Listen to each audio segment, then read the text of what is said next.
Hello everyone. बेटा आज हम करने जा रहे हैं लेक्चर 2 ऑफ केमिकल बॉन्डिंग। आज का जो टॉपिक है that is Kossel Lewis approach to chemical bonding. इसमें साइंटिस्ट थे जीएन लुईस जी। उन्होंने सिंपल सिंबल्स दिए थे, simple symbols to denote the valence shell electron in an atom. किसी भी एटम की वैलेंस शेल मीन्स सबसे बाहर वाली शेल के जो इलेक्ट्रॉन हैं उनको डिनोट करने के लिए जो सिंबल्स दिए गए that is known as dot symbols. कैसे? देखिए, जैसे मान लीजिए हम लिथियम लेते हैं, एटॉमिक नंबर 3, कॉन्फ़िगरेशन आपने सीखा होगा, इस तरीके से लिखते हैं 2 देन 1 अगर टोटल 3 है तो outer most shell, valence shell, बाहर वाली शेल में कितने इलेक्ट्रॉन है? 1। तो इसको लिथियम को उसका सिंबल लिख के अगर मैं बाहर वाली शेल में एक इलेक्ट्रॉन जो ये प्रेजेंट है, जो हमने सर्कल किया, इसको डॉट से प्रेजेंट कर दूं तो this is known as Lewis symbol. तो इसको हम क्या बोलेंगे? Lewis symbol. देखिए, द आउटर शेल इलेक्ट्रॉन, जो बाहर वाली शेल के इलेक्ट्रॉन है, they are represented as dots. उनको हम डॉट से रिप्रेजेंट करते हैं। डॉट कहाँ लगाएंगे? Surrounding the symbol of the atom, atom के सिंबल के पास। जैसे अभी हमने लिथियम का पढ़ा, आगे आप कार्बन का पढ़ सकते हैं। कार्बन का atomic number 6, configuration 2 4, outer most shell में कितने इलेक्ट्रॉन है? 4। कार्बन का सिंबल लगा के 4 डॉट आप लगाइए, 1 2 3 4। This is Lewis symbol, Lewis symbol for carbon. ये कार्बन का लुईस सिंबल बना दिया आपने।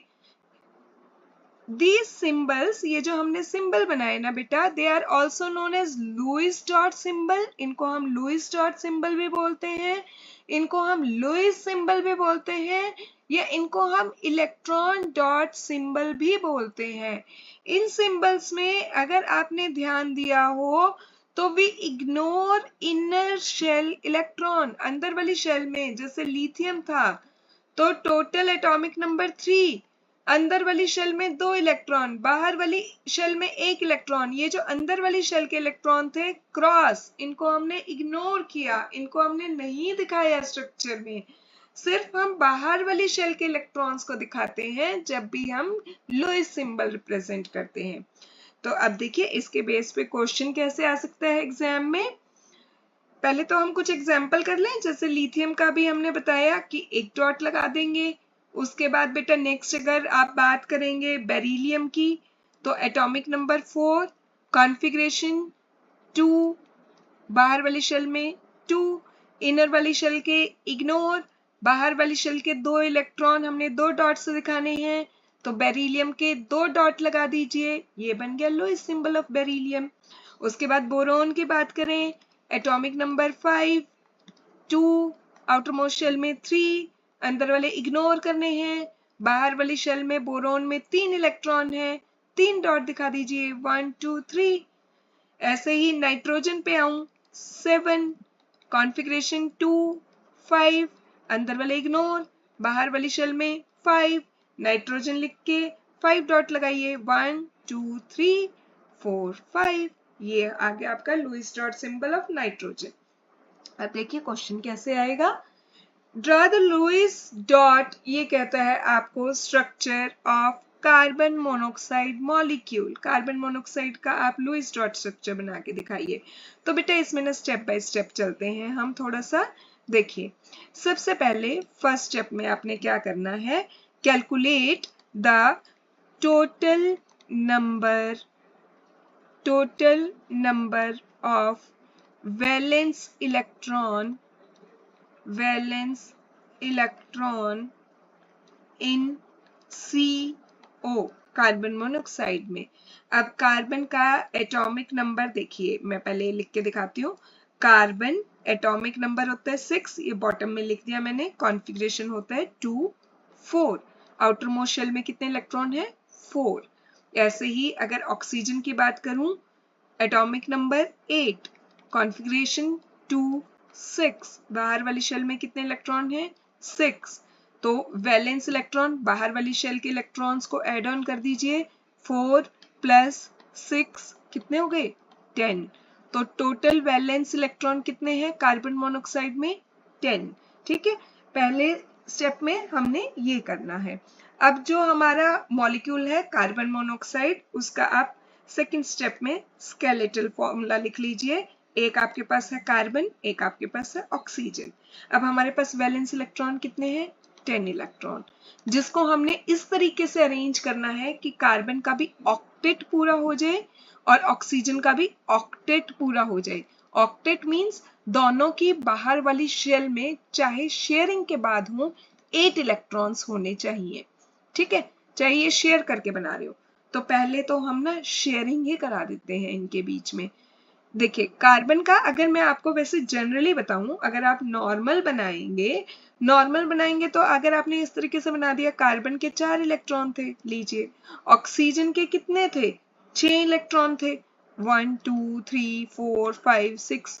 अब ऑक्सीजन का तो ऑक्टेट पूरा हो गया, 8 इलेक्ट्रॉन हो गए, ये हो गया ऑक्सीजन के पास 1 2 3 4 5 6 7 8। लेकिन कार्बन का नहीं हो पाया बेटा, कार्बन के यहाँ पे 4 ही इलेक्ट्रॉन रह गए। तो इस टाइप का स्ट्रक्चर जो है वो नहीं है फिजिबल। फिर हम क्या कर सकते हैं, देखिए दोबारा लिख के देखते हैं। इस बार कार्बन और ऑक्सीजन के बीच में 10 इलेक्ट्रॉन में से आप 6 रख दीजिए, 1 2 3 4 5 6। ठीक है, अब कितने बचे आपके पास? 10 में से, 10 में से आपने 6 जो हैं 10 में से आपने वहीं पे लगा दिए हैं। तो आपके पास कितने बचे हैं? अब आपके पास बचे 4 इलेक्ट्रॉन। तो एक as a lone pair carbon के पास रख दीजिए, एक as a lone pair oxygen के पास रख दीजिए। अब ये जो बीच में बनाए ना अपने कार्बन और ऑक्सीजन के, ये 2 इलेक्ट्रॉन मिलके बेटा एक बॉन्ड बनाएंगे, 1 2 3। तो अब देखिए कार्बन और ऑक्सीजन के बीच में 3 बॉन्ड बन गए। इस स्ट्रक्चर के हिसाब से कार्बन और ऑक्सीजन के बीच में 3 बॉन्ड होते हैं। एक लोन पेयर ऑक्सीजन के पास होता है, एक लोन पेयर कार्बन के पास होता है। अब अगर हम ऑक्टेट की बात करें तो देखिए ऑक्टेट, कार्बन का 1 2 येलो से दिखा रही हूँ, 3 4 5 6 7 8, ये हो गया ऑक्टेट कार्बन का। ऐसे ही अगर अब मैं ऑक्सीजन का देखूं कि उसको भी अपना ऑक्टेट देखना है, तो ऑक्सीजन का लीजिए लाइट ब्लू से दिखाती हूँ, 1 2 3 4। शेयरिंग वाले जो ये है ना इलेक्ट्रॉन जो बॉन्ड बना रहे हैं, इनको कार्बन भी अपना मानता है, ऑक्सीजन भी अपना मानता है। ठीक है, 5 6 7 8, ये हो गया बेटा अब ऑक्सीजन का भी ऑक्टेट पूरा, दोनों के ऑक्टेट पूरे हो गए। ठीक है, कार्बन ऑक्सीजन के बीच में ट्रिपल बॉन्ड आ गया, एक लोन पेयर कार्बन के पास है, एक ऑक्सीजन के पास है। इस तरीके का जो ये स्ट्रक्चर है बेटा, इसको हम बोलते हैं Lewis dot structure of carbon monoxide. ठीक है, इस तरीके से ड्रॉ करना है अगर आपके पास एग्जाम में आता है। अब मैं आपको थोड़ा सा होमवर्क देके जाऊंगी, जाने से पहले आपने लुईस डॉट स्ट्रक्चर बना के देखना है। एक तो नाइट्राइट आयन का NO2-, इसमें ध्यान रखिएगा जब आप वैलेंस इलेक्ट्रॉन काउंट करेंगे तो नाइट्रोजन के देखिएगा आपके पास कितने आएंगे, बाहर वाली शेल में 5, ऑक्सीजन के बाहर वाली शेल में आएंगे 6, और ये -1 चार्ज है ना, तो बेटा एक -1 चार्ज का भी, नेगेटिव चार्ज का भी एक इलेक्ट्रॉन आपने काउंट करना है। तो इसमें जब आप करेंगे तो टोटल आपके पास कितने इलेक्ट्रॉन आ जाएंगे? अब आप देखिए 6 + 5 11 + 1 12 इलेक्ट्रॉन लेके चलना है आपने। ऐसे ही आप H2O2 का भी बना के देखिए। अगर कोई भी प्रॉब्लम आती है कमेंट सेक्शन में डालिएगा, will discuss in next lecture. हम ये स्ट्रक्चर बना के देखेंगे, उसके बाद ही हम नेक्स्ट टॉपिक पे मूव ऑन करेंगे।